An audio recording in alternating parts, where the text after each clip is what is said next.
Hello everyone, welcome to Virakti Education. So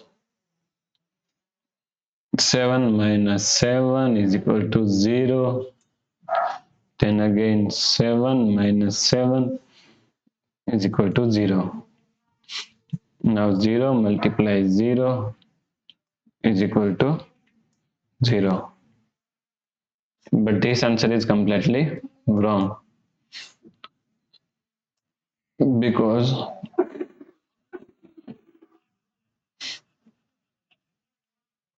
now let's solve this problem correctly by using PEMDAS rule. Okay.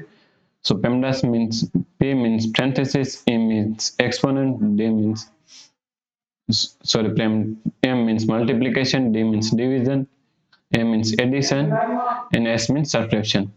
Here multiplication and division have same priority, and addition and subtraction also have same priority. Okay. So we have to solve it from left to right. Therefore, first we have to solve according to PEMDAS rule. First we have to solve multiplication. Okay. So 7 minus, now multiply 7 is equal to 49 minus 7.